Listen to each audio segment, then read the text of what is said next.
if you studied as much as you watch Star Trek, you would really go places. And I'm like, well, I am getting paid to write Star Trek now. That's amazing. That shows you, Mom.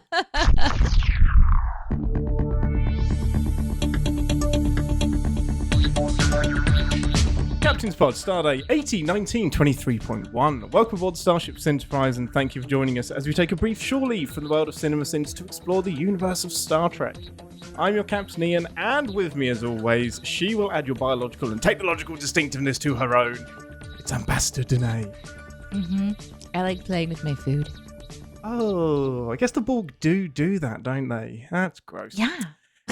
And joining us this week, he's the man who looked at the Battle of Wolf 359 and thought, you know what could be darker? It's Dave Ellis.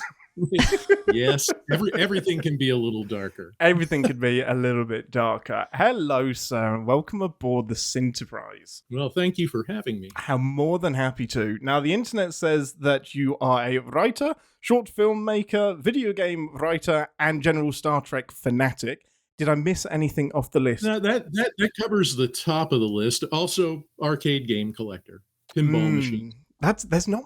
I want to say there's not many of those out there. I don't think I've met any. There's more than you think. I know Commodore Dicer fancies himself as one. He would love to be an arcade game collector, but hasn't quite committed to the tricky part, which is purchasing them. Is it the tricky part purchasing, or is the tricky part having the space for them? Or is it finding them in the first place? Well, finding them is easy now with the internet. I started when it was like 1998, so pre-internet. But the avid collector will tell you that what you do is you buy it and then you figure out where you're going to put it. Oh, interesting. Like, I want that thing. I'll buy it. Oh, I got to put it somewhere now. That's what I did with my ships. That's exactly the same method I use. I bought them all and then figured it out later and realized I had to dismantle the shelf. That's so true. But can you imagine if you had to dismantle a shelf and your collection fits on a wall? Mm-hmm. A pinball machine collection needs to fit into an entire room. Well, yeah, with that attitude, or it does. Or a basement. I could absolutely fit a pinball machine in that corner. No, you couldn't, though. Yes, I could. No, you couldn't. Lose this desk. No. Just the left side that I only use for Funko Pops. Lose that. Block the window off. At least 2 arcade machines.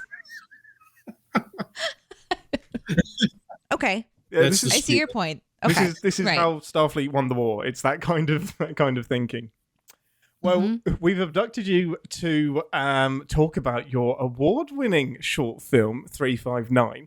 But before we get into that, what got you into Star Trek? How did Star Trek find you? How did you find it?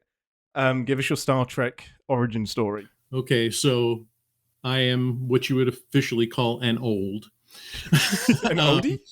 And yeah, I was 7 years old, and this would have been 1972. I went down to a friend's house to play, and when I got to his house, he said, "We'll play in an hour. Star Trek is coming on.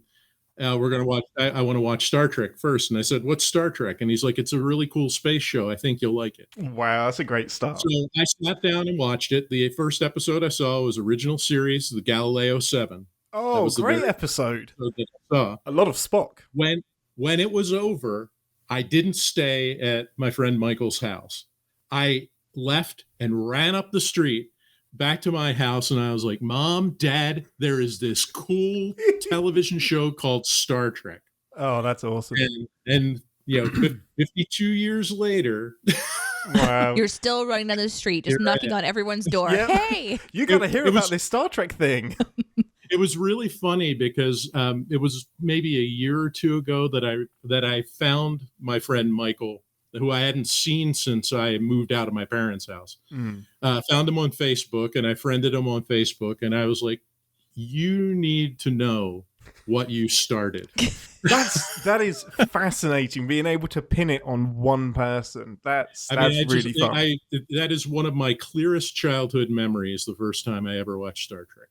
That's awesome. That's a really fun episode as well. That's Spock is kind of taking a commanding role and has a lot of different personalities to deal with, and it's It's probably one of the first, hey, don't get in the shuttle because it's going to crash episodes. It kind of started that trend of the Enterprise's shuttles are doomed to crash. I think it was the first of 3 times that the original Galileo was destroyed. Yes. It's like Voyager. How many shuttles did they have? Because they blew up a lot of them and seemed to still have a full complement. I always thought that maybe they just confused the number of photon torpedoes they said they had and the number of shuttles, because they probably they fired hundreds of photon torpedoes, not 38, but they probably destroyed about 38 shuttles. Yeah, I think that's probably spot on, man. What an amazing thing to specify in episode 1 and then completely ignore across the next 7 years. Amazing. I'm watching the preview of that episode on the other screen right now just to kind of see what you watched. You know what? That would be a good... Like, you haven't seen any TOS, have you? That would be a good place to go because you love Spock so much. Did somebody get speared? Yes! Yes! Yes, a red shirt gets speared, like, right in the chest. It's a yellow shirt. But oh, okay, fair enough. Is it looks like a caveman type person that just speared him. Yeah. Wow. And Lower Decks kind of does a send up of it when I can't remember what episode it is, but they land on a planet and someone gets stabbed with a diamond crystal spear. And Mariner is like, don't worry, it's the future. Nobody's going to die from a spear. And it's kind of like, well, it kind of does in TOS. That's amazing. But you're right. I think some TOS episodes should definitely be something that we consider doing soon, because I don't think I've ever seen any episode of TOS. Oh man, I don't even know where to begin. It would be probably with this one. Yeah, we'll just start with that. It's Spock heavy. We'll pull a Dave. Yeah. It worked for me. Yeah, no pressure, by the way, but it worked on Dave. It should absolutely work on you. Well, other than the Galileo 7, and before we get into the craziness that is making a short film, what would be your favorite episode of Star Trek? If you, out of the hundreds of examples, what a terrible question. No, everybody has one. It's difficult across, considering how many series there are now, but if I have to nail down one, In the Pale Moonlight. Great choice. Yeah. And again, there I go being dark again, but that is I could have guessed that one, actually. Darkest Star Trek episodes. It's one that I really want to show the ambassador, but she needs a bit more Deep Space Nine context, I think, before we get into it, because you may come out of it hating Sisko as much as you hate Jadzia, and I can't ruin 2 characters from Deep Space Nine. But you can. So comprehensively. But you can. It's part of the great experiment. What happens if you just bring your friend along for a Star Trek journey and just chuck everything at her? What happens then? I've learned some great lessons. I truly have. It's actually an interesting question. What episode do you start somebody on? Because it gets harder all the time. Yeah. I recently got Sarah Johnson, who's in my movie. She was Ensign Boyd. She was over to watch the film when I first released, or right before I first released it. I showed it to the cast, and we were talking to her, and she's like a professional level cosplayer. Oh, that's awesome. She watched some Star Trek with her dad growing up, mostly Next Generation and onward. But we were talking about the new shows, and my wife and I were sitting there with her, and was like, you know what, cosplay in Star Trek, she would love the Elysian Kingdom. Absolutely. Season 1 of Strange New Worlds. Yeah. So we showed her that, and she was on the edge of her seat, smiling from ear to ear the whole time. And when it was over, she's like, well, what if I want to see the whole season now? It's right there. I addicted somebody to Star Trek. I've done my job. But she went out and she bought it on Blu-ray. Oh, and then she went and sat down with her dad to watch the new Star Trek with her dad. That's awesome.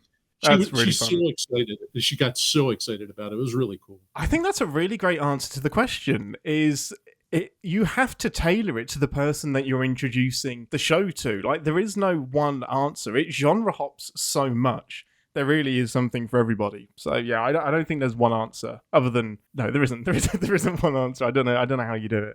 Yeah, a friend of mine that I worked with said, I've never watched Star Trek before, and you're really into Star Trek, and I'd like to get into Star Trek. Could you make me a list of episodes that I should watch? And I'm like, oh, yes, I will accept that mission. It was 11 pages long.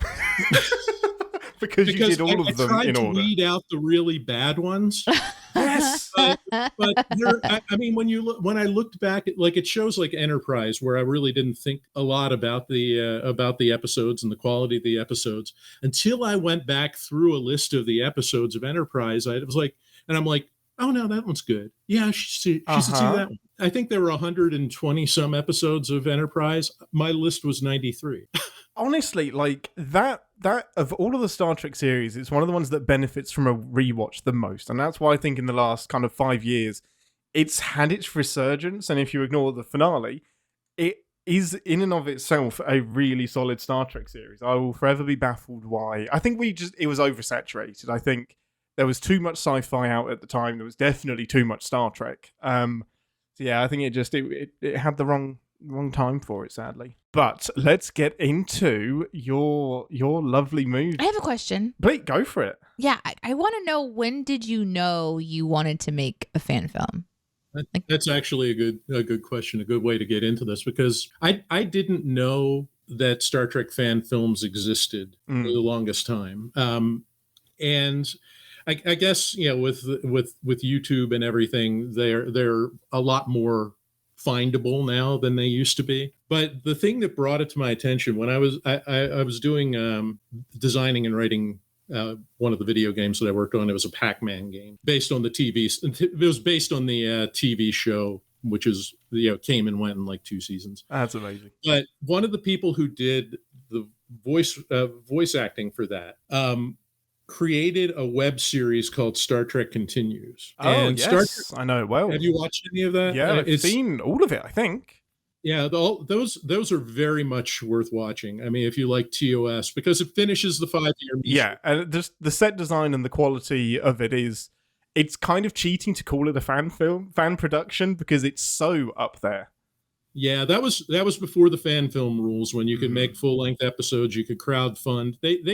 They made those episodes probably on a budget that was not dissimilar to the original series, but in the 2000s, which is cheap for a series today, anyway. But anyway, he told I always looked up a voice actor's IMDb before I would work with them, before the recording session. So I looked it up and I was like, Star Trek Continues, and then I started watching it. And we talked about Star Trek for about a half-hour, hijacked part of the VO session. Talking about stuff. Of course. And it turns out that they shot that about 6 hours south of where I live in Kingsland, Georgia. That's where the sets are. Awesome. And I was invited down there to watch them shoot episode 7. Oh, that's amazing. And then my friend and I were invited back for the when they were shooting the last 3 episodes. So I was there for a couple of weekends watching them. And for me, I studied film and television in college, and I made college films, but never really went anywhere with it. And for me, being somebody who comes from a filmmaking background and somebody who is that into Star Trek, being on the original Enterprise for a weekend, oh my goodness, was the Star Trek nerd thing. I mean, that was such a great Star Trek nerd thing. But being there while they were shooting and watching how they shot it and how they set up every shot and did all the coverage and everything, I learned so much about filmmaking there. And I was like, I think maybe I want to make a Star Trek fan film sometime. That's amazing. That was when I started digging into it and found that there were a lot of Star Trek fan films out there. And so you studied filmmaking like in college then? Yep. And when you decided to do that, was part of your inspiration because you were watching content growing up that you're like, I want to get involved in that somehow? Or was it like what made you passionate about that for going into college? Well, what was it? It was mid 80s or early 80s. And I went in with an intention of becoming a computer programmer, and found out in very short order that I suck at computer programming. To be fair, 80s computer programming is very different to today's computer programming. It was different then. And I found since then that I can do it, but it's not something that my brain is tuned to. It takes a lot out of me to program. And plus I am terrible at math. and I was flunking my calculus class. I'm like, I don't know why I need the calculus class to program. I don't. And it's like, well, it teaches you logic. And I'm like, it's not teaching me anything because I can't learn that. It's teaching me I hate math. So I left that major and I was like, I don't know what I want to do. And they had a film and television program at the college where I went. And I figured, yeah, I'll try that. And I got into an intro to filmmaking class and realized I really like creating things behind the camera more than on the camera. Mm-hmm. I liked shooting. You know, I liked the camera work. I liked, you know, all of the studio stuff, but mostly what I liked was writing. And that's kind of how I moved into a writing sort of career. That's fun. I love that. I like whenever you sort of accidental yourself into a direction that emphasizes something that you do really naturally well. Mm-hmm. So you studied that, and then you have this exposure later on to a connection to like a fan-based filmmaking kind of world. And then you're like, I'm going to do that. How long from the moment that you saw the fan fiction sort of the fan film in person, like being created, and then you're like, I want to do this, until you actually started that project? Was it quick or did it take time? No, I tend to drag my feet on things. What I do now for a living is I'm a marketing writer. So I write, you know, video and animation scripts for marketing videos and you know, websites and things like that. And when you write all day for a living, it's really hard to put that down and then open up the script writing software and then write something for fun. Like, I want to write some more. No, I just don't want to do. I don't want to write it. Yeah, we understand that. Yeah. But yeah, I dragged my feet for quite a while. And this will like start getting into your question, Ian, about how I started the 359. So after Star Trek Continues wrapped, the studio or the sets were sold to another person who now runs them as Neutral Zone Studios. And for $400 a day, which is crazy cheap, you can rent you can rent the original Star Trek. That's set. Incredible. And shoot there. And I was like, well, that's what I want to do. I'm gonna shoot a film at Neutral Zone. I'd rent that and just not shoot. I would just sit there all day.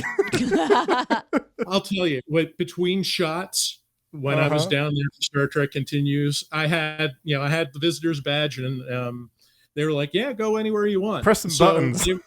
Yeah, they're shooting on the. They had at the time they had a planet set and everything, as well as the ship, and they were shooting on the planet, and I'd wander down to the bridge. I'll be taking lunch in the captain's chair. I'm sitting in the captain's chair, and it was like, and I was thinking the same thing. I would rent this place to play Star Trek for a day. Yeah, absolutely. Just you and your buddies. Yeah, no, screw that, just me. I'll man all the stations. But yeah, I wrote a script that was a original series era script. And I had it all ready to go. I was getting the cast together. I got my crew together, and we were going to go down there and rent the place for 4 days. It was for 15 minutes. I figured 4 days would probably be enough. And this would have been March of 2019. Don't say 2020. 2020. It was March of 2020. Oh, they shut down everything. So oh no! Of course they did. So yeah, we pumped the brakes on that, and you know, for a year and a half we lived in purgatory on Zoom, and so which brings us to 359. That makes sense, because the most obvious thing about 359 is that it isn't TOS. It's very much TNG. So it is. You pivoted into TNG out of necessity, really, because that was, I'm guessing, something you could do from home a little bit easier. Exactly. The original idea was that I was sitting there like, well, I don't want to wait another 3 years dragging my feet until I get my act together and go down and shoot something. What could I shoot remotely? And I was like, well, if I bought a green screen and I would send it around to my actors, they could shoot with their phones in their houses, and we could do a green screen thing. And I'm like, well, what would make sense with nobody in the same room? I'm like, well, subspace communications. So why would people be sitting alone somewhere and need to talk to each other over subspace and couldn't interact? Oh, escape pods at Wolf 359. Yeah, it's a great idea. Yeah. And it's so instantly recognizable. Yeah, and it's a cool area to explore because, you see a little bit of that aftermath of what happened at 359 with, at the beginning of Deep Space Nine. It was funny that the episode of Picard where Shaw describes what happened to him at Wolf 359 was like 2 weeks before I released 359. And I turned to my wife and I was like, holy shit, my movie just got more relevant. Yes. Yes. Yes. That's amazing. My goodness. Imagine if you accidentally called a character Shaw. Yeah, but it was an interesting way. It was an interesting thing to explore, the aftermath of that battle, and it made perfect sense for what I wanted to do. And then, of course, my feet dragging came into play again. I wrote the script. When I have an idea for something, I can use it. It takes me forever to think of the idea, but once I've got it, I can write the script in a couple of days. But I was tweaking it, and just kind of dragging my feet, trying to figure out how I'm going to get the green screen to everybody and how I'm going to deal with sound differences and video differences, lighting differences. And by the time I muddled through all of that, all of the pandemic restrictions were lifted. So I bought myself a really good green screen kit and set it up in my garage. So we shot. Oh, that's great. Perfect. See, this is why sometimes procrastinating is the best. It is. I think the quality was better because I was able to control the lighting. I was able to. Absolutely. Although I could imagine a world where you explain it away by like power systems fluctuating on the different pods. So you might be able to get away with different lighting based on the class of the shuttle, maybe? I think if we were sinning it, we'd probably call that argumentative. We should say real quickly that we're going to discuss the contents of the film, but we're going to try not to give away spoilers. And when we get to the ending of it, we're going to give a little bit of an announcement to you guys so that you can, if you don't want to know how the short film ends, you can skip the spoiler part of today's episode. But we do want to discuss it. So, but we're not going to be singing it. We're definitely not. We're not that cruel. Well, before we get any deeper, give us a quick synopsis of the kind of spoiler-free. Not you. Actually, yes. I'm asking to do the synopsis. Oh God! In today's episode, we learned that pods are cubical and that they spin. Okay, and sickness is a problem sometimes, but don't worry, friends will find each other somehow. Will finding each other help them survive the voids of space and the lurking enemies? Dun dun dun! I think that's a great okay, there we go. That's the synopsis. That was it. Yep. Because I can't give away spoilers, so that was a terrible synopsis. It was a great spoiler-free synopsis. When I made a trailer for a 15-minute film, I made a 1-minute trailer. I'm like, can't be anything but a teaser trailer, or a 15th of the story will be given away. That teaser trailer is really fun because that's the one with it's just the subspace communications, isn't it? And basically all you learn from it is that this is the Battle of Wolf 359 and then there are survivors. Perfect setup. That's I really, really love that teaser. And it gives you just what you need.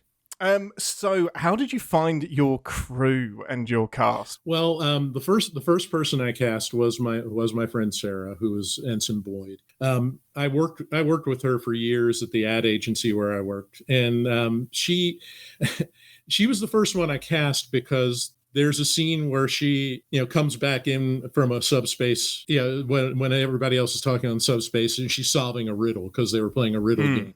She and the lieutenant. And she pops in and she's like all gushing with I got the answer, and she's really happy and like just going a mile a minute. And I was like, when I was writing that, I was like, oh, Sarah would be perfect for this. I wonder if she acts. That's amazing. So I texted her and I was like, this is going to sound weird, but have you ever been in a movie or aspired to be in a movie? Which would be a creepy question if she didn't know me. Yes, out of That's right. context. Yeah. Uh-huh. That's right.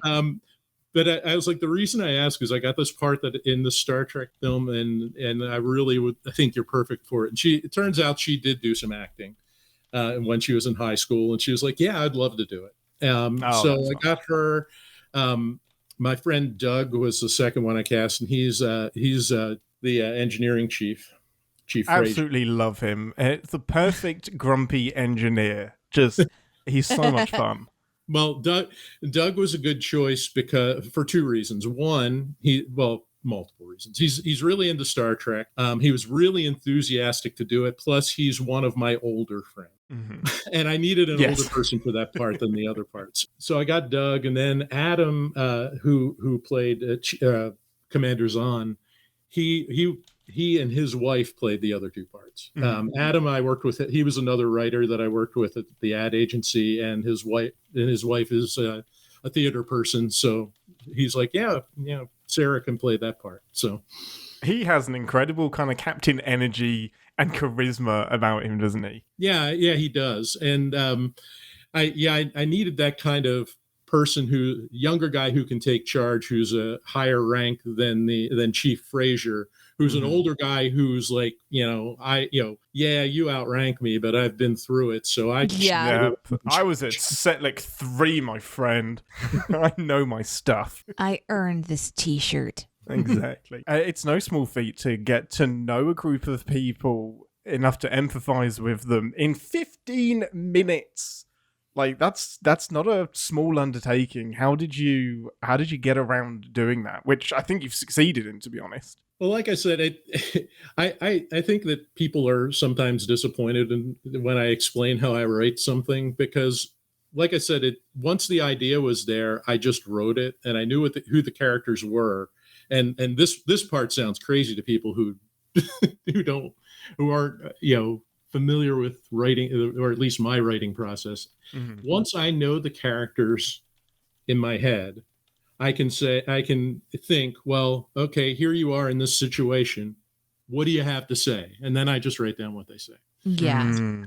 Did you give the acting team just sort of like a background of their character, or was it largely them reading the script and kind of bringing to life the character? I hope each one has a novel that is just their entire history we didn't see. Right. Yeah, the whole bookshelf next to me, the history of all these people. Exactly. I went a little overboard on my D&D campaign whenever I was creating characters with my friends. Like, literally just over here, I have a book that I made of each of them where we got together and we're just writing down all these details. And then that became it. But that's a little different, obviously, because in D&D, you're coming to the table to embody a character week after week after week after week after week. So it's a little bit different, but I'm just kind of curious, like when you handed the script and story to these individuals, like what was it like to watch them learn their character and absorb it and then bring it to life? It was really cool, and I've found that I'm really lucky to have people who can act, but they were all good at that, and I gave them each a description of their character, like just a couple of sentences about who they were, and I was like, familiarize yourself with Best of Both Worlds Part 1 and 2, so you know something about the Battle of Wolf 359. And it was just basically like you're each out here, you're trapped in an escape pod alone, and you're finding each other and cooperating from a distance. And that's pretty much all that I gave them. And the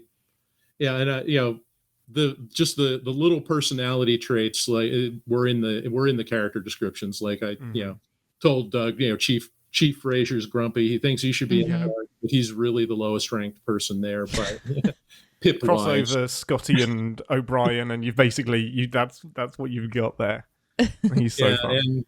And Sarah, I was like, Sarah, you're the least, Sarah Johnson, you're the least experienced here. So you're trying to be a professional. You're happy to be with people again, to have kind of a command structure, and you fall into that, but you're always on the edge of that. Yeah, absolutely. I got that vibe. And then, with Adam, it was just like, Zahn is a guy who's trying to reel in all of these very different personalities and create some kind of a structure so everybody can work together under the situation that they're in. So I mean, that's really all I gave them, and they just ran with it. They were super good at it.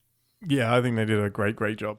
Now, I found out about fan films through all of the controversy a few years ago, with Paramount being very specific with what they won't strike down as a fan film, because prior to that, you could even have previous Star Trek actors appear. Like Tim Russ has done quite a few fan productions, as has the actor that plays Chekhov, whose name is escaping me. Walter Koenig. Thank you. Yeah, he's done a few as well. And then Paramount came in and said, hey, stop that. Here's the rules that you can go by. Did that put you off at all? Did you stick to that kind of Bible really closely? What was that process like? Well, the rules were in place when I wrote even that first script that I was telling you about. They had just come into being as Star Trek Continues was ending.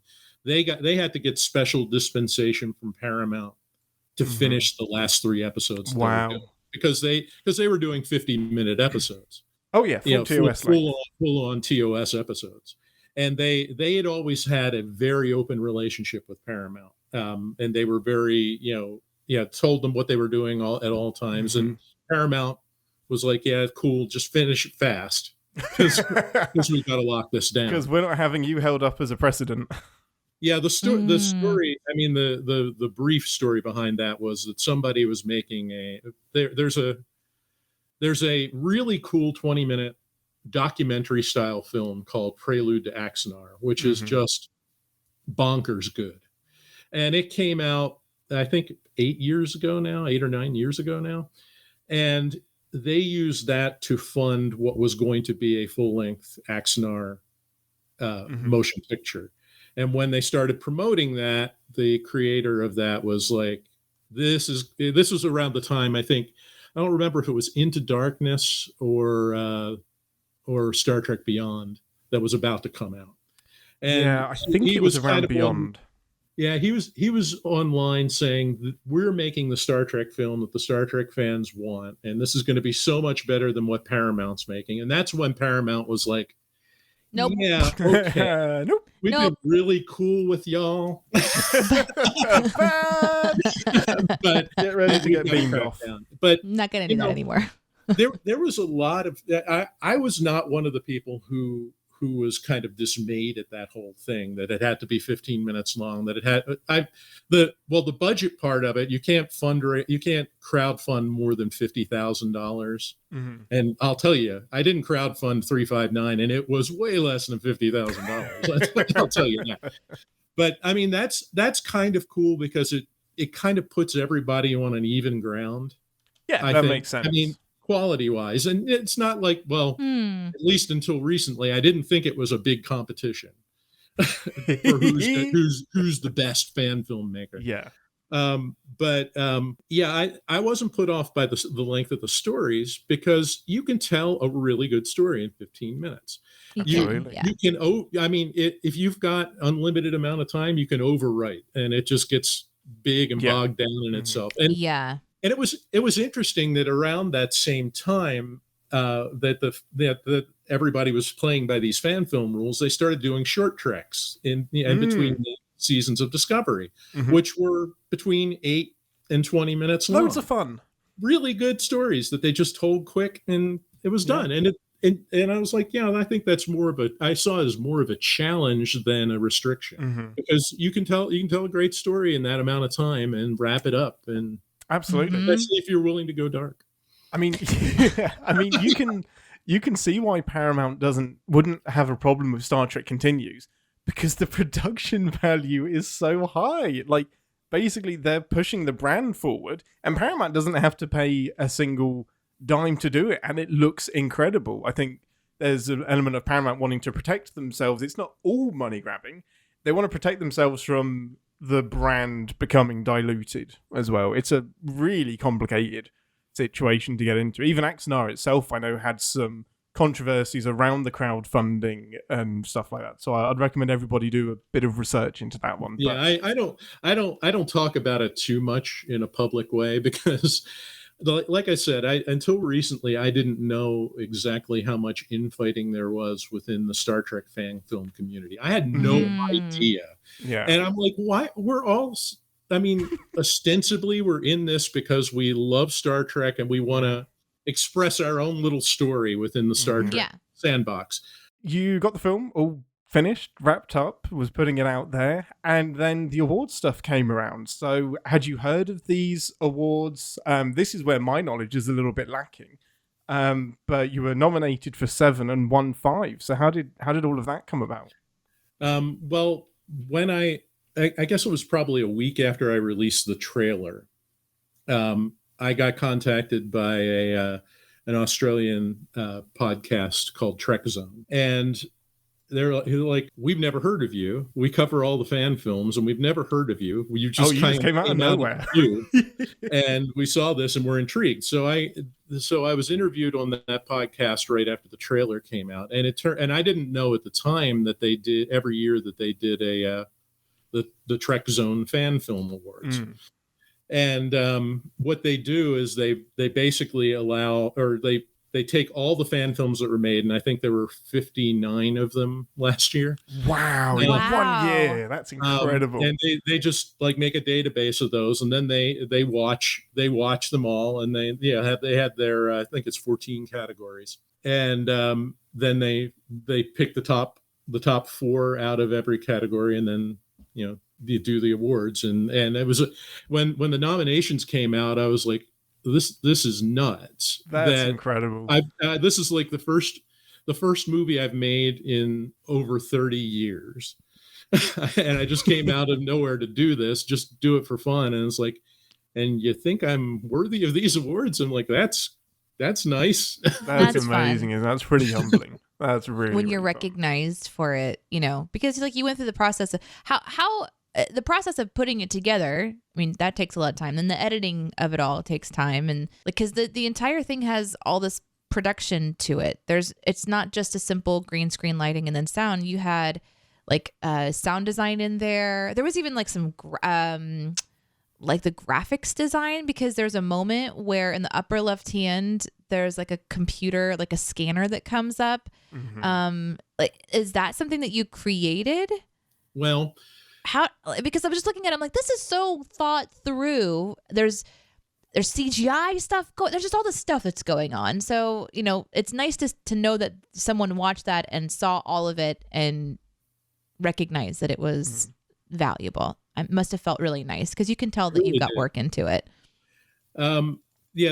It was interesting when I first set out to shoot the thing. I was going to be all interior. I wasn't going to do any exterior shots at all, because I don't know. Well, I know 3D artists, but they're all working, and they never have time. They wouldn't have time to create. That's an in-demand profession right now. And I wasn't planning on doing that, but I did need somebody to do the interiors of all the escape pods. Right. And because that's a digital background too. And I, through my connections in fan films that I had up to that time, I contacted a guy named Samuel Cockings, who lives in the UK, and he does CG for a lot of Star Trek fan films. And he has a whole library of 3D models that he has available. And I was like, I contacted him at first, and I was like, well, Sam, I just need 4 escape pod interiors. He's like, well, I got a few different ones. And he showed them to me, and we did some variations in color and background so that they all look like a different place. And he's like, so I've read your script. And he's like, you should maybe think of doing some exteriors. And I'm like, no. And he's like, well, I've got some escape pods. It's like, I got some ships, that we could put out there from Wolf 359, like in the, well, I mean, it started out, I was like, okay, well, I'll do one transition shot where the pods are together. And he's like, well, we could do like an intro shot. And I was like, well, yeah, an intro shot where the pod's tumbling through the debris field. Yeah. And then I was like, well, do you have a Borg sphere? That shot is great. I love how you start with something like just like a little simple interior. how about a Borg ship? Give me the Borg. And That's a great shot. luckily, his answers were yes to all of those things. So Amazing. So he did those for me, and for a very reasonable cost, considering the quality that he gave me. And yeah, he did all my interiors. And then as far as the 2D stuff, I could not find anybody to do the 2D LCARS displays. But the nice thing about the internet is that there are sites like all my sound effects, for instance, came from a site that is a soundboard of just about every isolated Star Trek sound effect from TOS through. That's amazing. Voyager. Is that the TrekCore one? It may be. TrekCore have that. It's one that I've used for the pod, and it's brilliant. It's so good. Great. It has everything. So I got all my sound effects from there, and I found a site where somebody had recreated all of the LCARS displays that you ever see animated close up. And I just, so I wasn't making any money off of it and everything. I didn't feel too bad about living a couple of those. And they aren't exactly what I would have wanted, but they fit. I found ones that fit well enough. Yeah. That's awesome. That's fun. Oh, that's it all came together. It came together so well. So after the podcast interviewed you and everything, how quickly until there was the voting was you go on and then you get the award, and you said how many did you 5? 5. Did you get 5? I was nominated for 7 and got 5. Well, this is all this a season of award season suddenly. Yeah, they do their awards in the beginning of July, and okay, the 359 was released so their voting period is from July to July, and 359 came out in March. So perfect. So it was timed nicely. Yeah, absolutely. That's amazing. Well, let's quickly slip into some spoilers. So if you want to skip ahead at this point, unless you have any more questions, Ambassador. No, I could ask questions all the time, but they're derailing questions because the moment that you ask me to ask a question, I just go to Chaos Beast. So no, you did bring up sound design, and I took on a lot of most of the stuff myself. Yeah.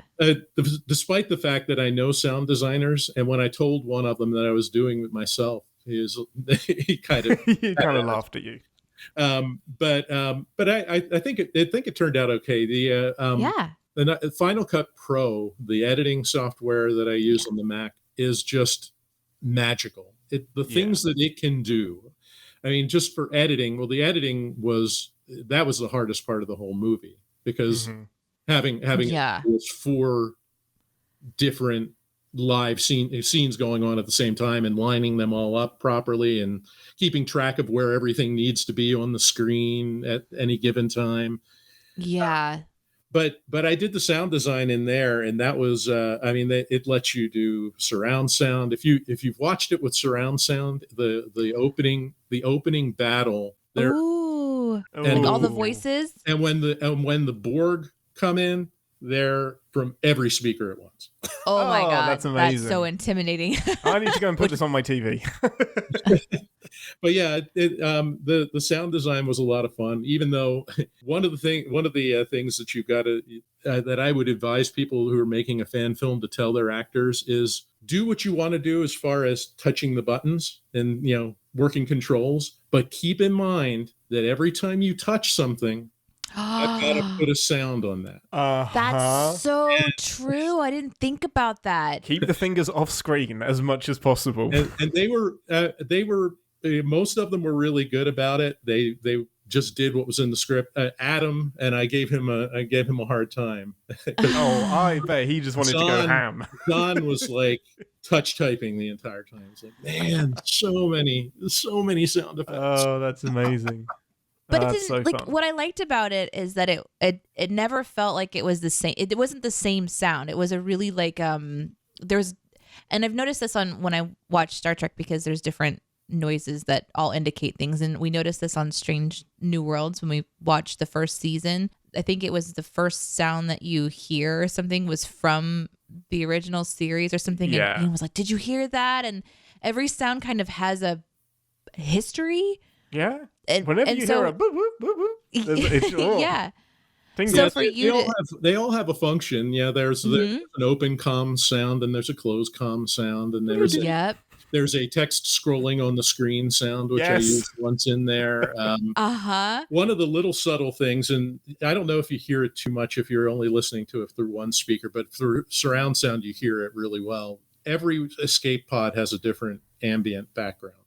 Because that makes sense. One of the things that I was fighting is that all of the action is carried by the edit, and all of anything that is different from shot to shot I have to make them as different as possible, even though they're essentially the same shot, every single shot. Right. The cause and effect problem.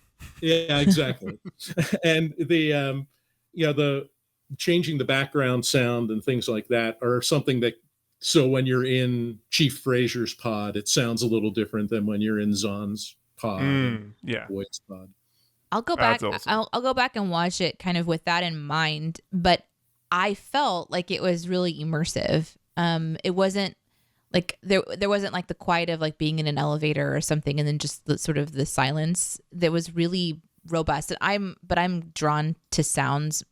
I'm the kind of person that whenever I vacuum, I hum to the frequency of the vacuum cleaner. Just vases are smashing everywhere as you resonate with the vacuum cleaner. What do you think my vacuum cleaner sounds like? It sounds like an angelic vacuum cleaner. Yes. That's amazing. So anyways, I get really distracted by sounds, and I was just really, there was just a lot of fun things to think about too. So it wasn't just listening to what you wrote, which I imagine was kind of fun to do because you know all of the lingo. Yes. But the lingo also has to make sense for the world as well, which I'm not as familiar with. I guess, Ian, that's a question I had. Was that one of the things that you really enjoyed when you watched it? Because I was enjoying it. Like, listen to the techno babble. Oh, I love that. And even mentioning ships like the Melbourne and the Kyushu brought me straight back to the best of both worlds. Because you have Commander Shelby, when the Enterprise finally decides to arrive at Wolf 359, just lists the ships that have all been destroyed in this really melancholy tone. Specifically the Melbourne, because one of Picard's friends, the admiral of that, what's his name? Admiral. Oh, I forgot his name. Well, you know all the names. That's amazing. Admiral Hansen. Of course. He's commanding the Melbourne, and the Melbourne has been destroyed. So she's just like listing the Kyushu, the Melbourne. And it's just like this really emotional moment where we know all of these people have died. So I thought it was really smart to slip those ships in, and Zahn is from the Melbourne. He's the commander on there, which leads me to my next question. Is that canon, or did you invent the commander on the Melbourne? Oh, I invented him. Yes. Yeah, all the characters are invented. I mean, there's great. Between 200 and 500 or 1,000 people in every ship. So we could never know them all. So there is one character that you don't see, the fifth character, who is Margaret, who is on the subspace message. She actually is a character who is mentioned on Star Trek. Oh, that's amazing. Interesting. That's a great little Easter egg. There was a Voyager episode called Infinite Regress, where 7 of 9 is going through personalities of people who have been assimilated by the Borg. Oh, shit. And one of the people that she was that was assimilated was Margaret Bergen, who was going to see her son Gregory at Wolf 359 when she was. Oh my God, that's so interesting. I wondered why you were toying with my emotions so deeply in that moment, and now I understand it. But I remember that now that you mention it, because Joey Ryan is like playing this terrified mother that's looking for her son. Well done. That's an awesome little Easter egg. That's fun. And the reason that you don't get to see her is my friend Kira played that part, and Kira is much too young to be. But I think it works really, really well just having her as a voice off in the distance. What a cool fun little loose end to tie up. That's amazing. Well, you mentioned it earlier, but do you have any other tips for anybody that would be making a short film, Star Trek or otherwise? What would your kind of top tip be? Well, I'll give a directing top tip. A lot of directing, I think, for Star Trek especially, I think people actors tend to play the parts way over the top. or under the top, I guess. If you're talking about it like a Vulcan, I've seen people who played Vulcans who are just monotone and they just talk like this the whole time. It's like, Spock conveys more emotions than anybody. Yeah. You just have to listen for it, and you have to understand the subtlety of how he does it. But the other, also don't go full Shatner.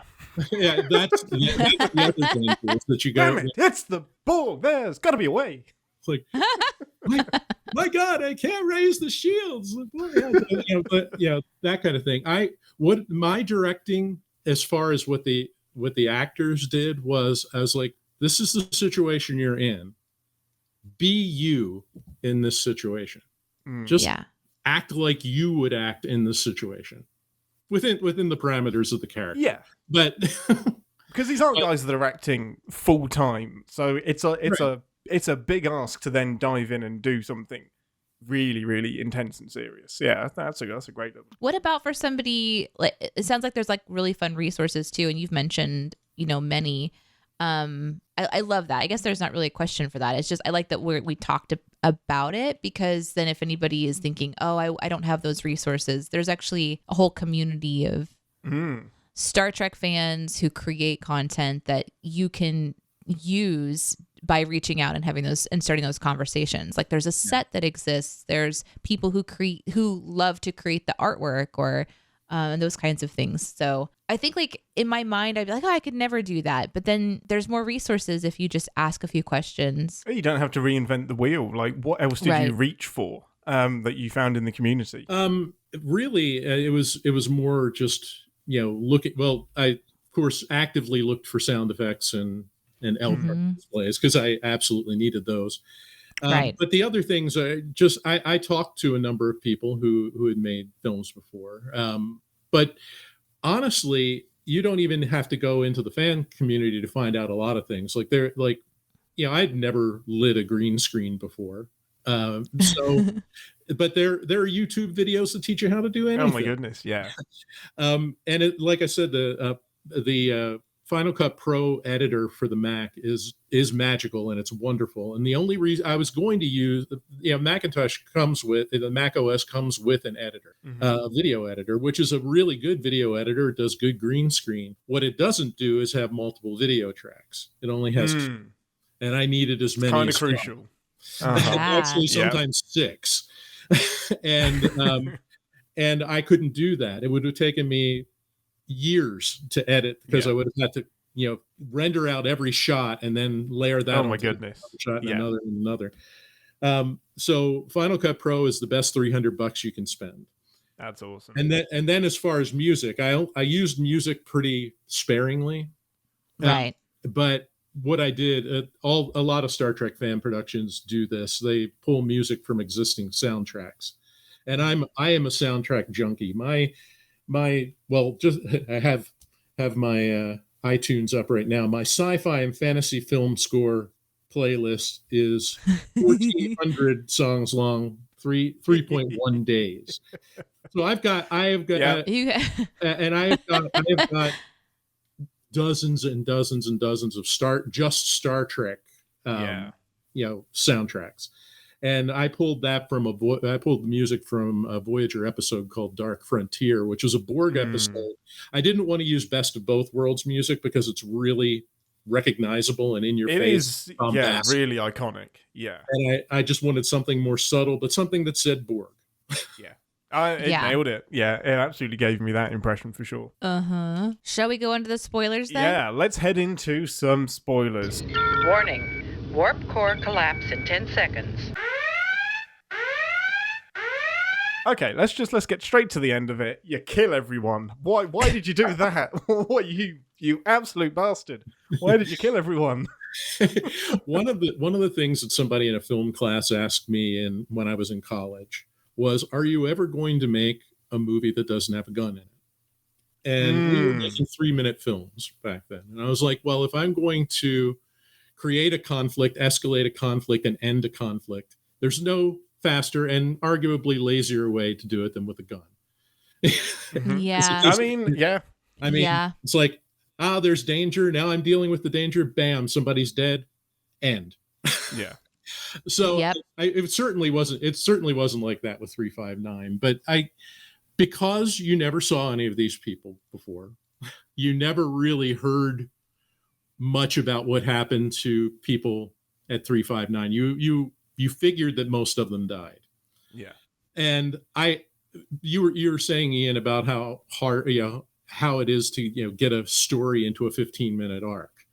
And that was, the Borg, the situation brings them together. The Borg escalate the situation, and then there's no way that an escape pod's going to get away from the Borg. So no. Well, what's interesting is that it kind of, if you're thinking about it, and I only noticed this on the second watch through, is that the beginning kind of gives away the ending, because they mention that the Enterprise is on its way. And we know, having watched The Best of Both Worlds, that the Enterprise doesn't rescue anybody. Like, there's no survivors. But I didn't make that connection. Like, yeah, of course they die, or the Enterprise ditched them. One of the two. Well, the Enterprise was in a hurry. Yeah. Well, I didn't know that. I didn't know that going in. No, I was no, like, no, oh, but I this mean, is like, exciting. It's interesting for a fan to know that going in, like somebody who has watched those episodes. Yeah, that's... Was there any hesitation with that? Were you tempted to kind of keep them alive, or were they dead? They were dead from the start. They were dead from the start. So brutal. Yeah, I when I gave the script to another writer friend of mine to read, and I had given him the previous one, the one that I had written prior to 359. When he read 359, he's like, "Damn, Dave, you write some dark Star Trek." I was like, yeah, that's probably why I like Deep Space Nine best, because I like dark Star Trek. That's it. It explains in the film. I liked it. I didn't expect it, but I liked it. I liked that. I also liked that because it could be more than the Borg. As a creative person, you could do any number of things, I forgot that it was only going to be 15 minutes long for a second there. And I was thinking, oh, the possibilities are endless. No, they're not. It could be a space anomaly. It could be that I don't know, they got stuck in some space snot or something, and they're just, like they're a little bit distracted at the moment, and then they're all gonna figure it out, and they're gonna find something. They're gonna, like, what did I think was gonna happen in 15 minutes? They're gonna find a ship, unite on an actual bridge, become a team, love, start a get brand new married. Star Trek show. Like, this is where my head was going, which is Yeah, when I knew that I was having a good time. Even Lower Decks needs 22 minutes for that. Exactly. Yes.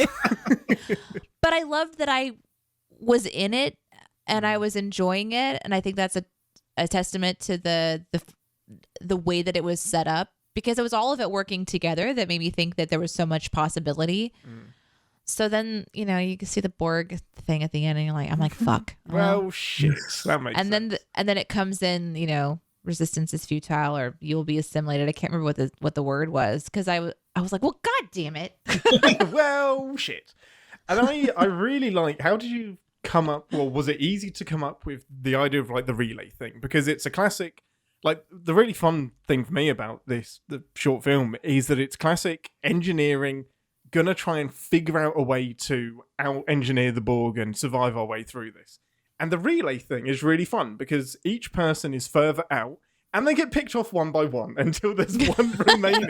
It's really clever and it's really dark as well. Like, did that come to you in a flash of inspiration? In addition to being a Star Trek fan, I'm a horror movie fan. So that shows. Okay. Absolutely I got shows. to do a little of both with that. The best of both worlds, if you will. I like it. Roll I like credits. I was like, well, like you said, the idea of, just going out to maximum range and staying in contact, like in a relay, is a very classic Star Trek solution to something. And then you get to build the suspense by, oh, we lost contact with him. Oh, we lost contact with him. Yeah. Yeah. It's always the engineer that dies first as well. Poor guy. He volunteered. That part where it's like, you're gonna be able to go do that, right? And he's like, yeah, I got this. I'm like, wait, why are you're the grumpy one? You don't go out. I thought he might be the one that survives. I wondered if at the end he is like suckers, and then he just flies off. He yeets himself away. Yeah, he actually lived. He just turned it off. Yeah. Yeah. Yeah. See, I told you I didn't need you guys. It's actually interesting. After it was released, I did a series of blog posts on my site about the making of it, and from the concept through the writing and everything. And I was looking back on old script drafts, and 85% of the script is as you saw it. It's from the first draft. But the thing that is radically different is that originally I didn't have any kind of friendly resolution for Chief Frazier. They get into an argument. They get into the argument, and when Boyd comes back into the conversation, everybody is just pissed at each other. And she's like, what's going on? Yeah. And interesting. And when I was rereading it at some point when I was going through the different drafts, I was like, I feel like we got to kind of give him a better arc. And when I went back and read it, the other thing that I didn't remember was I had Boyd, who is she's the nicest person out there. Which is why she's the last one that goes. If anybody's going to survive, you want Ensign Boyd to survive. Yeah. She's so sweet and so nice, which is 100% Sarah Johnson. That is just her personality on screen right there, except not quite as panicked all the time. Yes.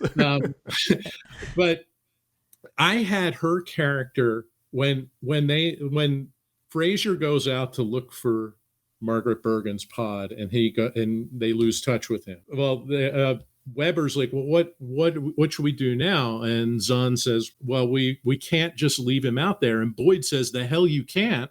Oh, she's like, he brought this on himself. Oh my gosh, that would be a shift.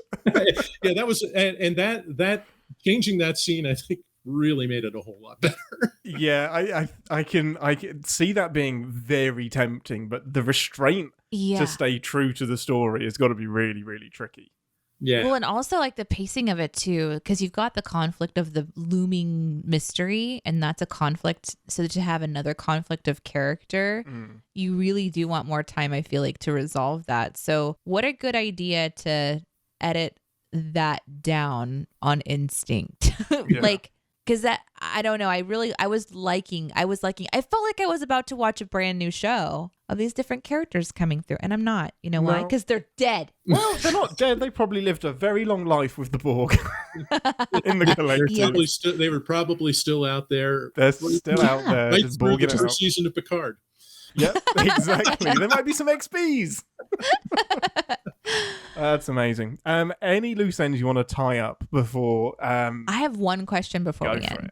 Would you do another one? Like after going through the process and, experiencing the highs and the lows and the editing and putting it all together, and then, being rewarded by your peers, like, would you do it again?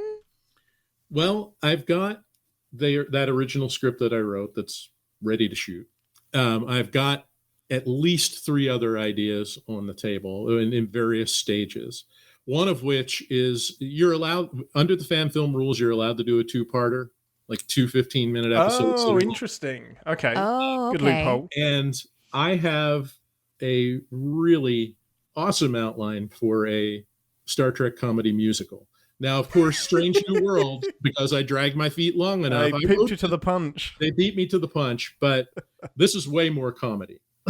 Nice. I love that. Essentially a 30-minute musical episode. It's going to take a month to shoot, and it's going to require a lot of resources, people that can sing, crowdfunding, and well, luckily, most of the people that were in 359 can sing. So amazing. But the thing about this project was that it had been so long since I had made a film, and I remembered how that was always a happy place for me. I mean, the editing was intense, but I loved every second of it. That's so good. It's that kind of problem solving that I love to do, and just seeing it come together one step at a time, and it's so cool. And I would love to get back into that on a more regular basis, and I would love to make another Star Trek film, but if the biggest hurdle is if I have to crowdfund it, then that brings it under scrutiny. And then if you choose to shoot it because some studios are in favor with one camp, Yeah. some studios are in Interesting. favor with the other camp, and it's like, well, if I choose one, then there's going to automatically be a bunch of people who are like, why are you choosing that place to shoot? Right. Yeah. Interesting. It's amazing we get anything made because it's all mirrored by Hollywood as well, obviously. Well, I'm glad to have these conversations because I think it's something to think about too. Because people who, like, as an outsider, kind of coming in and just observing such an intense fandom, like a fan space where there's such a love of the content, and then a love of creating the content, and that the people who own the content allow the fans to create content, like in this little sort of sandbox. And then there's people that are like, well, the sandbox has to be defined this way or this way. Like, I just think that it's nice to have a different perspective and kind of come in and go. But what if, not that there weren't any rules, but as fans to try to not be gatekeepers to creating fun things, because it's just such a unique thing to look at, because Star Trek's been around for so long. And all the conversations we've had with people on the show, and it hasn't been like a ton of interviews, but everyone is so passionate about it and like really respectful of it and want it to keep going, and they want to introduce more people to it. And when that can inspire new stories and, you know, new creative outlets and stuff, it's a really special thing to watch and to like, I don't know, observe. And I hope that at the very least, bringing that particular part up, even though it's more of a harder part to talk about, it just kind of reminds even the people who are listening to this show to kind of be aware that your conversations that you can have opinions, obviously, and you can even want things in a specific way. But if you start to apply like rules and demands, and it can suddenly turn something that's really beautiful into something that's really dark, and turn away that creativity and dissuade really talented people from creating something that would be really fun for everybody to watch. So Yeah. it's one of the reasons why I don't know, our jobs kind of have us being snarky assholes, but we're not. And we want to see the content. We want to see those things come out. Yeah. And I can't, like I've said, I can't understand where all of it comes from, because at the heart of it, and when I first heard about it, and it actually goes back to even to when Star Trek Continues was around, because there were a couple of big Star Trek productions, and there's Star Trek Continues, and there's Star Trek Phase 2, which was filmed up in New York. And I think there was one, Farragut was before Continues, but there was a little bit of, well, you know, those guys aren't great to work with, and there were actually Star Trek stars and writers who were taking sides, like, oh, these guys are good, but we don't like these guys. Crazy, isn't it? It's a lot of personalities involved, I guess. But for me, it's just I love Star Trek. I want to tell a Star Trek story, and I love filmmaking. So it was a way to make my own Star Trek story, and put just a tiny little stamp on it. Yeah, absolutely. Yeah. Needless to say, we definitely recommend you go and watch this amazing short film. Where can people find it, sir? You can find it either on YouTube or on my website, which is ellisstudios359.com. That's ELLIS Studios 359. It's amazing. It will not be a 14 minutes and 40 seconds you regret spending. I can guarantee that. And there's, of course, the outtakes and the things like that on there too, which I didn't get to watch before the show, and so I'm really looking forward to those. So, in a previous life, you wrote and designed some video games, most notably in the Star Trek universe, Star Trek Klingon Honor Guard. Now, until you messaged me about it, there have been a dearth of Star Trek games that came out kind of in the 90s and noughts. We're kind of in a bit of a drought at the minute. How did that come about, and just how fun was that? Well, we talked about stumbling into things. I stumbled into the video game industry because I was working a really boring government job in Washington, D.C. I used to live up in Baltimore, Maryland. And I was looking for a new job, and I saw Microprose Software was advertising for a software tester, a game tester. Or actually, no, I'm sorry. Microprose was advertising for a customer service rep. And I had sold computers and computer games, and I played video games all the time. And I liked Microprose's games. And I was like, well, that's a lot closer than Washington. And it sounds more fun than what I'm doing. So I'll do that for a while until I figure out what I want to do. So I ended up starting in customer service, then going into testing, and then going into game design from there. It was a time when you could get in on the ground floor of a video game and actually learn the business from the inside. It's hard to do because, like, all your customer service and testing are usually done by, they're outsourced. So that's usually not under the same roof like it used to be. But at any rate, when this was, back when the first Quake game came out. Quake 1, and it was that was when the 3D shooters were becoming really big for the first time. And thank you, Doom. We had one of the first Quake licenses. Oh, awesome. To do a game with the Quake engine. And we also had at that time Spectrum Holobyte was part of our company, and they were in California. They were doing a Star Trek Generations video. Oh, that's one of my favorites. It's so good.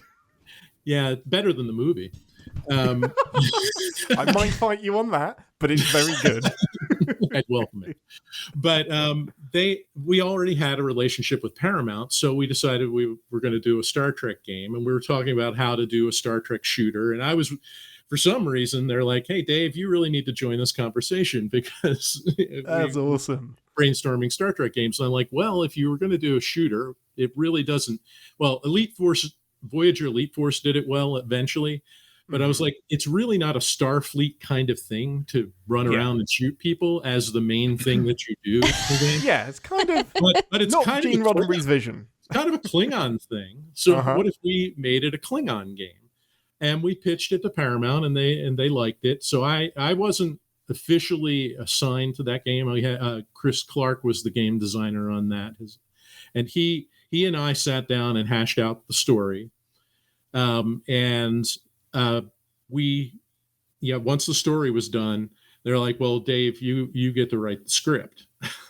That's awesome. Oh, write Star Trek? Yes, I'll do that. I can do that, thank you. That's awesome. Actually, one of the biggest compliments I ever got from a publisher was from our Paramount producer, who said, whoever you've got writing the script really knows how to write Star Trek.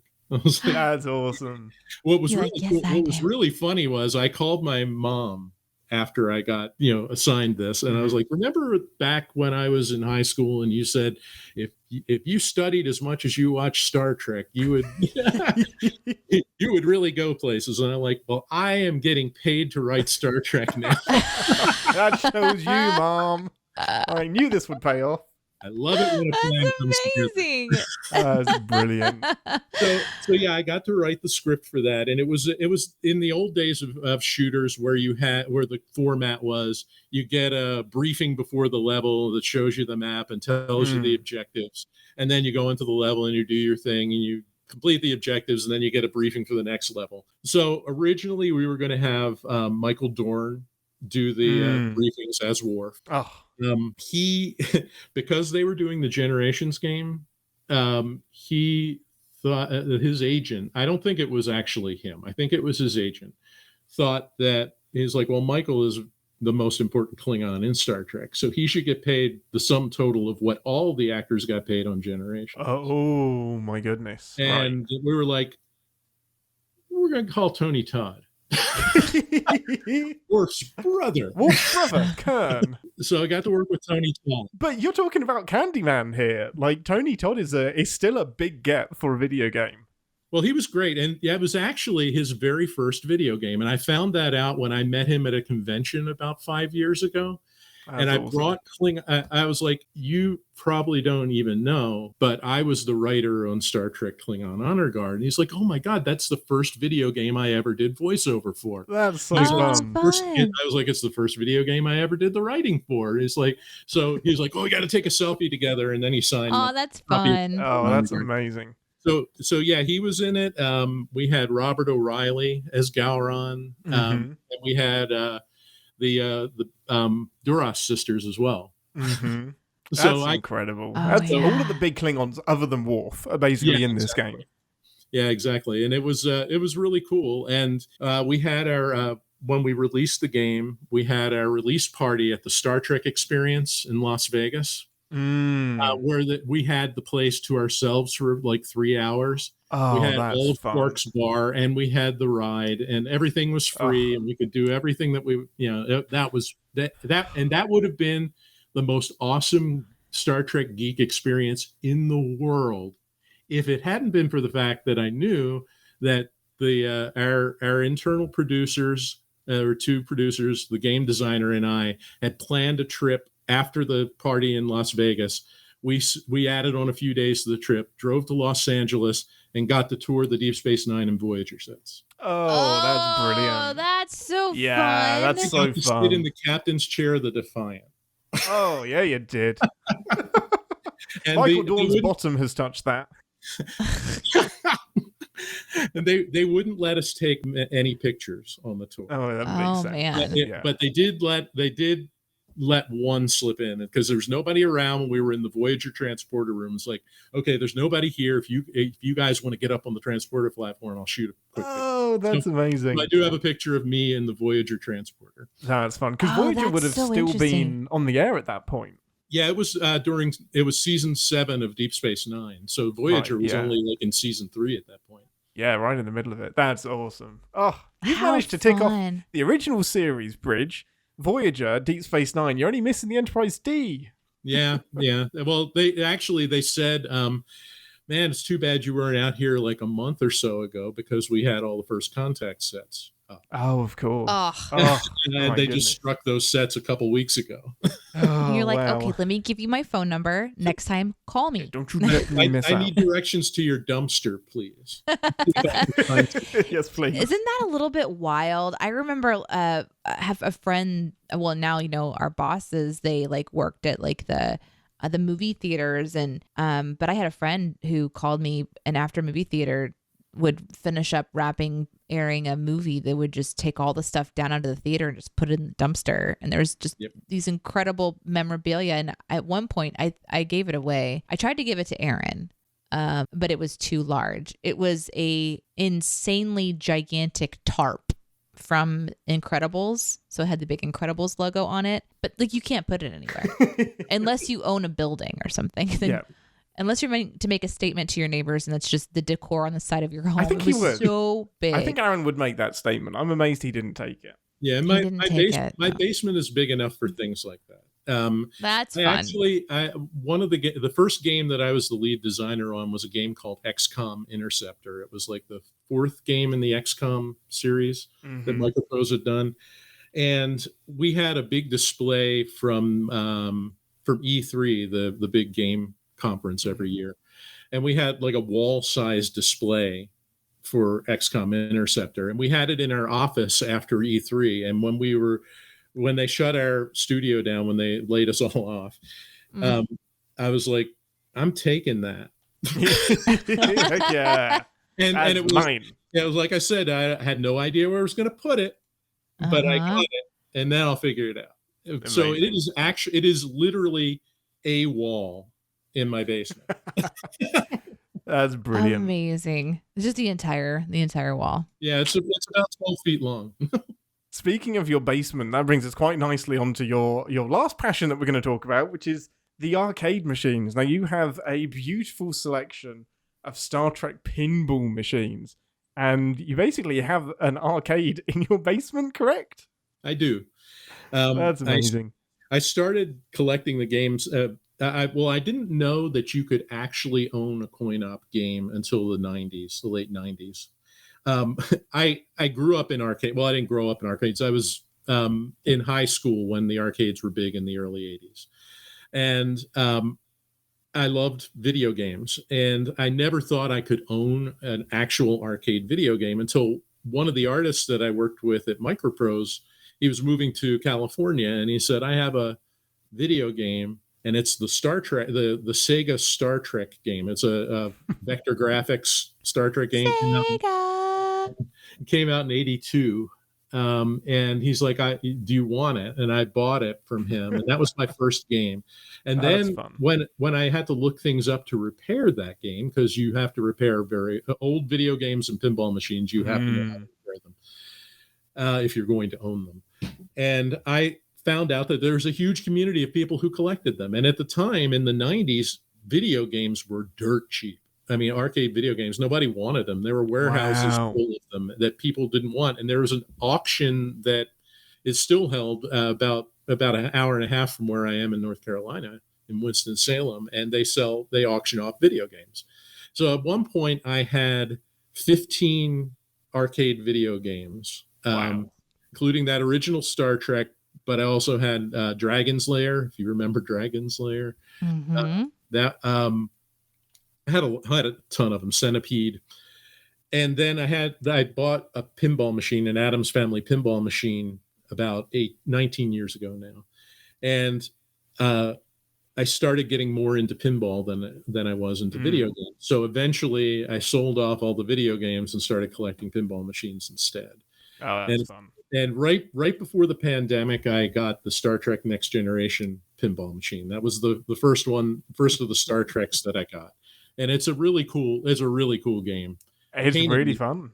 Pain in the ass to maintain. But really? Yeah, because there's a lot of moving parts in that one. Well, it's not even the moving parts in that one. They just overthought the electronics in that one. It's got a lot of LED based switches that are just optical switches are they're such a pain. They get dirty, work, then the whole thing doesn't work. Oh no. But I got that, and then I got the one that was based on the J.J. Abrams films. That was the Stern Star Trek, came out in 2013. I got that second. Then I got the 1979 Bally Star Trek, which was the first Star Trek pinball machine that came out. Wow.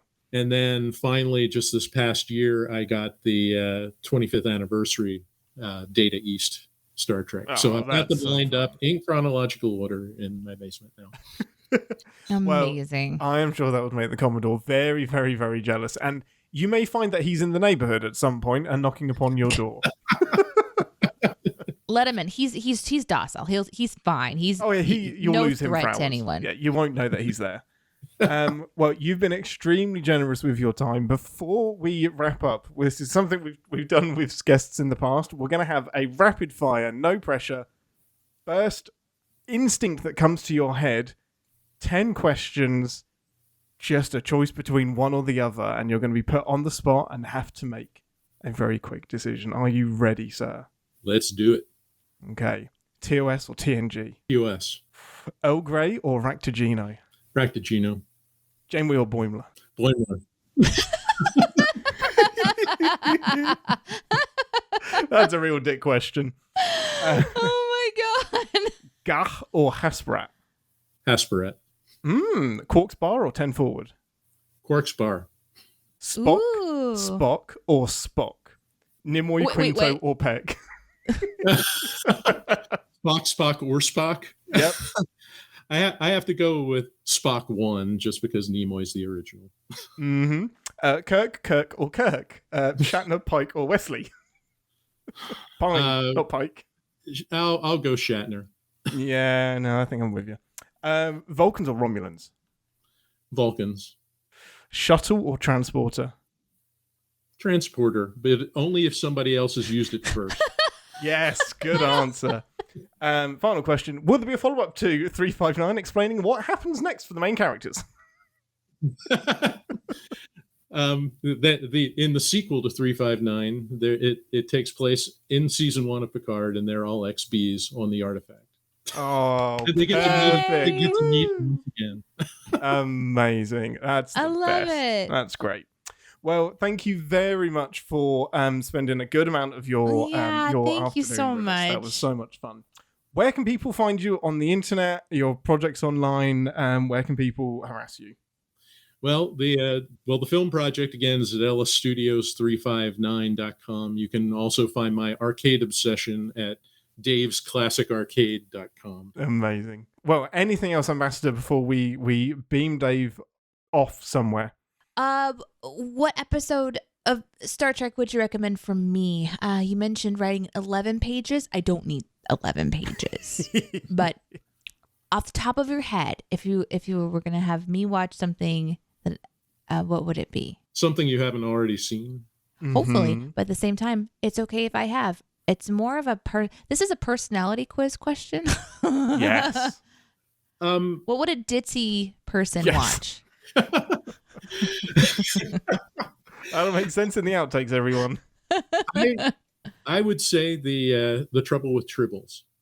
I've never seen that one. I think that is a wonderful and that's great. Universally good entry point to TOS for people because it's enough typical Star Trek, enough original Star Trek that you get the gist of what original Star Trek is like, but it's not an episode that takes itself too seriously or gets too unintentionally silly.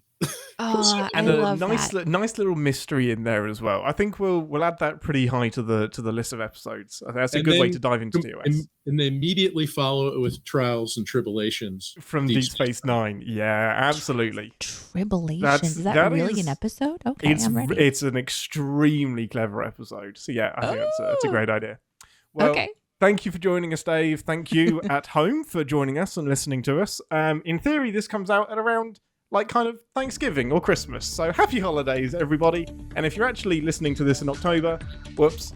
But until next week, live long and Podsper. That's amazing. Thanks for listening. Want to connect with the show? Our hailing frequencies are always open through captainspod@cinemasins.com. Like, comment, and subscribe on your podcast player of choice, and be sure to visit cinemasins.com. Denise Crosby was saying, I just got her autograph a few weeks ago, and she was saying that I was lucky that I got Patrick Stewart's because he's probably not going to be doing many conventions anymore. Yeah, I never got a chance to get to a convention that he went to, and he rarely does them. They're very few and far between. Yeah, he's a delightful guy, and Avery Brooks is even more reclusive. Yeah, I luckily did meet him at a convention in England. When I was, I think, 16, so 17 years ago, and he was just like a hippie. He just arrived super chilled out, the most colourful African gown that you've ever seen, and he was just super chilled. He's such a character. Yeah, I met him at Dragon Con, probably 6 years ago or more. Oh, awesome. And there was a lot of Deep Space Nine people at that Dragon Con. And when I went up to his autograph table, it was near the end of the day, and he was just packing up to leave. And I was like, "Oh, I'm sorry I missed you." He's like, "I'll be back tomorrow, baby." That's amazing. Captain Sisko called you baby. But Trip, and I'm blanking on the actor's name, but I met him at Comic-Con the year after Enterprise went off the air, and I was talking to him about the finale and how I was so I was like, I'm pissed that your character got killed, but I'm also you guys can't be happy that was that your series finale was a holodeck episode of another show, of another TV show. Yeah, but he was like, nah, we just consider Terra Prime to be our finale. Why wouldn't it be? What a great way to end the series. I'm like, man, season 5 of Enterprise would have been really special. Yeah, they were just getting it right in season 4. Let's beam in the ambassador. Hello. But where's my sound effect? Oh, you've got the soundboard. I don't. Actually, no, Aaron. I actually don't. Aaron has the soundboard. No. Neither of us. Now that he's off the ship, we don't have any special effects. He was the man. So we need to have a sound effect. A beaming effect. Hang on. How are we going to do that? Lots of typing. I don't know. I don't know if I like it. When I was working on the Klingon Honor Guard game, and we got to talk to Michael and Denise Okuda a lot. I had them on speed dial. Oh, my heart. And I remember one time we called them, the game designer Chris and I called them because we were designing we were proposing another game that was going to be a USS Defiant spaceflight sim kind of game. That would have been incredible. But we were like, well, we said to Michael Okuda, where do the disruptors come out on a Romulan warbird? And his answer was, wherever the writers need them to. Maybe they're like something that you can move. It's like a little. That would be very Romulan. That they actually move around. You can just like shift them around. It's a modular ship build, so you can put them wherever you need them. Maybe that's perfect. How they work. It's got to be it. Target weapons. I don't know where they are today. Yeah, they move. They move. And then we're going to sin 359 in front of you and make it really, really awkward. No, we're not really. What? We're not going to. No, we're not going to do that. We're not sinning it. Are you fucking kidding me? Coming into, I almost asked you that ahead of time because I'm like, big fan of the CinemaSins family of products. Yes. And Ian, you're such a dick. I'm like equal parts. You kind of want it. Oh, You kind of man, that scares the crap out of me. But that'd be cool as shit. Well, before we get into it, Deneé, you had so this is part of the problem with Deneé and I's friendship, is that we can't actually talk about things until we get to the show. We have so many problems. Let's be honest. In fact, Dave, today you're going to be playing counselor. You've got the plaque ready. Oh, look! You got the plaque ready to go. It's perfect. Well, okay, so I had something happen, and I'm excited to have a guest here to your opinion on this is important, I'm pretty sure. So I hired a professional cleaner to come to the house. I have family coming into town, and I'm like, I need help. There's a lot going on. And so I went on to Angie, the website, which used to be Angie's List, where you can just essentially put out the beacon, whatever beacon you want. If you want electric help, you want a handyman, you want a cleaner, the beacon goes in the sky, and like Batman, you start getting quotes. They just show up at your door if you want them to. And so in comes this brand new person into my life. She called, and I said her quote was fine. So she came over to the house and cleaned and was really helpful and everything. And then we're sitting down at the end of her session. She'd been at the house for 6 hours maybe, which I didn't think I thought she was going to be there for like 3, but she was very thorough. We also had an issue with the oven door that she took off, and we couldn't figure out how to get back on. Oh, no. That's a Chief O'Brien problem. He's taken something apart and can't put it back together. We had to engineer that stuff. It was there was a moment there, I think she and I were both looking at each other like, I think you're going to be buying me a new stove, right? We got it figured out. No. My daughter is home, so she's seeing me parent. We're playing games in the living room while she's doing stuff in the bathroom. Like she's getting to observe my life. And at the end, we're sitting down and we're, squaring away. I'm getting her paid up, and she's talking about like recommendations to come visit again. She's wanting to get on the books, Of course she wants to get in on the books. And Iris, my daughter, she walks in and she says something about having to go to the bathroom. And I was like, then you should probably go do it. She's like, I just don't really want to. So I'm having a parenting conversation, and then I talk about non-negotiables, and like, this is one you really don't want to. There's really no negotiation with your body. It's telling you to do something, you need to go do it. It will happen on your terms or on its terms. Right. And we don't want the second. Yeah. And she's like, okay, fine. And she just dramatically sort of like walks off. And this complete stranger, 6 hours, not stranger, this professional person. Still stranger. She's like, she goes, she is just great. Kids are like that, kids do this. So now she's a professional child person too. And I don't, people give me their opinion on kid stuff. That doesn't bother me too much. And then she says, she's a lot like you, like how she's just walking around and so blonde and so ditzy. Oh no. Oh no. All hands abandoned ship. I'm having flashbacks to this Dr. Seuss quote that came up a couple weeks ago, where I'm like, what is it about me suddenly attracting highly inappropriate commentary? Yeah. You're a great ditz for the ditz that you are. You're in great shape for the shape that you're in. You're a ditz.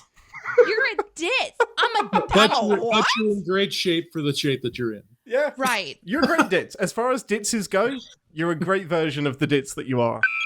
So I have two things happening at once, like a computer that's doing a lot at once. like I'm a like, the feedback fuck loop. did you just say to me? The fuck did you just say to my kid? That was one. Yeah, because she called Iris a ditz as well. She sure did. Oh no. But I maintained my conversational grin. Instead of putting her head through the oven. And I say, oh, interesting. And then I look at her and I'm trying to Deanna Troy read her mind. Yeah. Like, does this mean something else to you? Does ditz Yes. mean friendly? Like, does that mean something else to you, my friend? yeah. I said, thanks, I think. And she's like, oh, yeah, it's a, And so she starts to indicate with hands and voice that she meant something different. And I said, did you mean expressive and exuberant? And she's like, yeah, that's what I meant. That's what I meant. No, I meant Barbie doll. I meant ditz. She essentially took a look at me, took a look at my life, took a look at my blonde kid, and immediately put us in the ditz category, Wow. which was alarming. We had been playing like games and laughing and making jokes, and she even had a comment about that, like, I really see a lot of myself in you, she tells me after this, which is interesting. Because now she's kind of like trying to relate maybe, and she says, like how confident you are to just laugh in front of other people. So now I'm like, what kind of a life do you come from where you're uncomfortable laughing in front of people? Yeah. And then I had a decision to make. Like, do I rebook with her? And the answer is, of course, yes. I have to know more about this crazy person that called me a ditz so boldly in my house. Like, I need to know more about in your her. kitchen. In my sacred space. So you're going to continue to have a working relationship with her so that 10 years from now, you can say, hey, remember when you called me a ditz 10 years ago? What the fuck was up with that? I kind of feel like I'm playing with my food a bit. Like, yeah. she thinks that I'm 20-something. I don't know who she thinks I am, but she doesn't know that I'm professional, mature, older than her, have life experience, have busted my ass, and the place that I live is because of all of my circle. Like, I think she thinks that she obviously thinks I'm somebody very, very different than I am. So I felt like, this is going to say a lot about me. I felt like Scar in The Lion King. Mm-hmm. Okay, so opening scene of seeing Scar, right? He's playing with a little mouse before he eats it. I kind of, after thinking about it, shifted. So as she's rebooking with me or whatever, I'm like, I felt like I was just playing with my food a bit. Like, I want you to come back. I'm really curious what you think of me. See how this works out for you. And see how this goes. She's known you for 6 hours now. If that's not enough to make an assessment, I don't know what is. I think you only have to worry if when you do rebook her and she comes back and she has now dyed her hair to look like you. and it's a whole single white female thing. Then you got to worry about it. I mean, it's like, I know you so well. I see a lot of myself in you. She turns up with a child that looks just like Iris. That just isn't my child. So in conclusion, maybe you don't want me to be your counselor.